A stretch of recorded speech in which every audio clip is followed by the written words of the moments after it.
Good morning, I'm Richard Rose. Happy holidays and welcome to Eggs at 1055 Long Island, your TV 1055 show about all things Long Island. In just a few moments, we will preview the big fireworks show at Jones Beach this weekend, as well as all the holiday fun that you can have at state parks and beaches. But we're going to begin this morning with the new rules that are in place for the commercial use of small drones by the public. TV 1055's Julie Watts looks at how it is now creating the new aviation landscape. First reaction was finally about time. It's a day would-be commercial drone pilots like Beto Lopez have been waiting for years. This new rule is going to help a lot with a lot of people's business. The filmmaker-photographer says until now, everyone from realtors to wedding and news photographers were required to go to flight school and get an actual pilot's license or apply for a special waiver that could be time-consuming and expensive. New rules create a new category for drones weighing less than 55 pounds. Operators can now register their drones and pass an aviation knowledge exam to be granted a 2-year drone pilot certification. This is a UAS pilot license, which makes more sense for us that are doing something much smaller than a full-size aircraft. Now, the rules limit drone flights to daylight hours, and they must be within sight of the operator. They also can't fly over people or crowds, which means new rules don't open the door for drone delivery.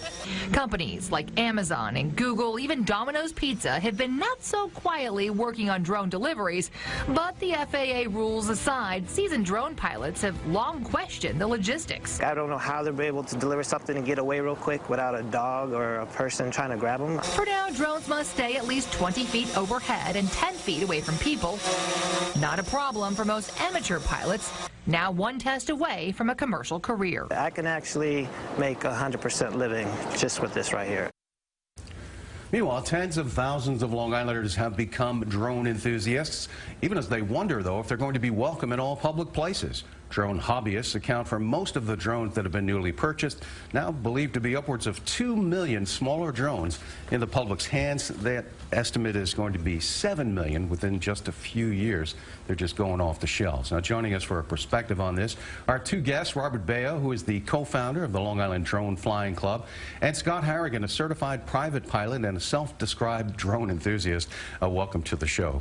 Thank you. First off, how do you feel about the new FAA rules that have come out now for both commercial use and hobbyists? You think they're fair for everyone? Let me start with you, Robert. Yeah, I think they've actually improved the methods they've come up with to making new laws and rules for commercial and hobbyists. They've certainly made it a little bit easier, too, because before you actually needed a pilot's license. But today, you know, you can... That'll save some people money who are going off to aviation school. We had a Dowling College had that, although Dowling College is in limbo right now. Mm-hmm. And Scott, what about you? Do you feel like you're going to be welcomed into these towns now that the rules are set? Well, as far as the towns are a different issue, but as far as 107 and that going ahead, we're very excited about those rules. The FAA is really saying to drone pilots out there commercially, welcome to the club. You're a pilot now. You're going to follow some new safety guidelines, and those rules are very clear as far as...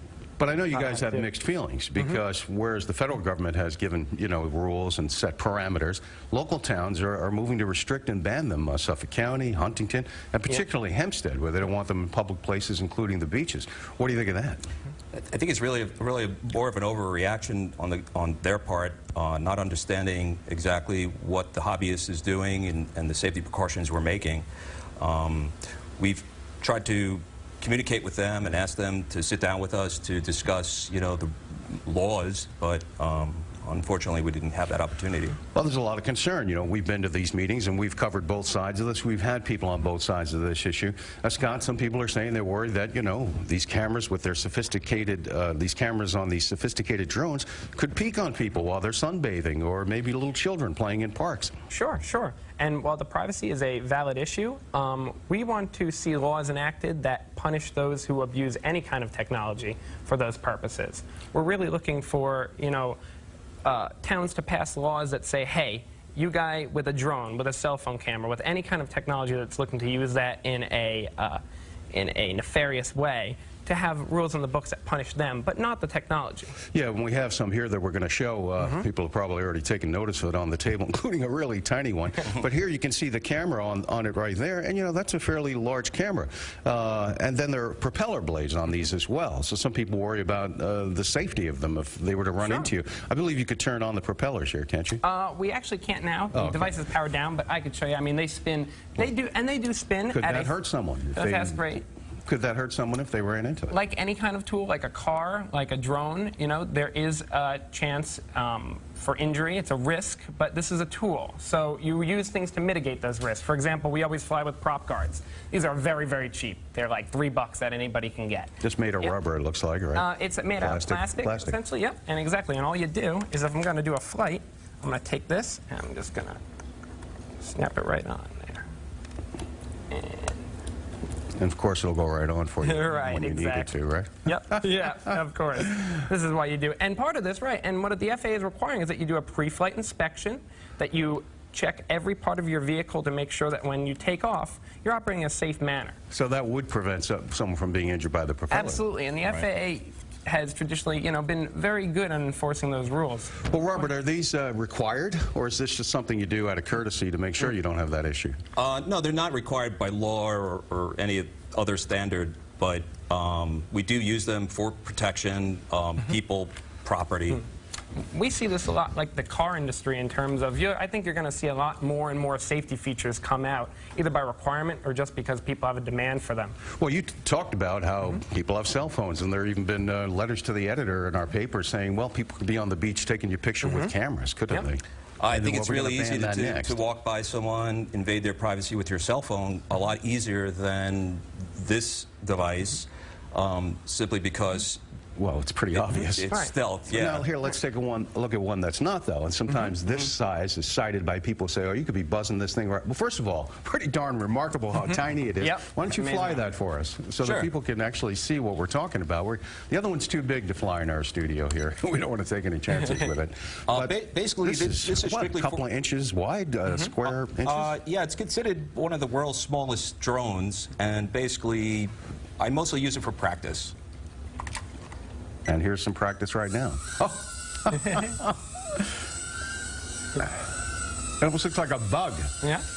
Oh, that is too incredible.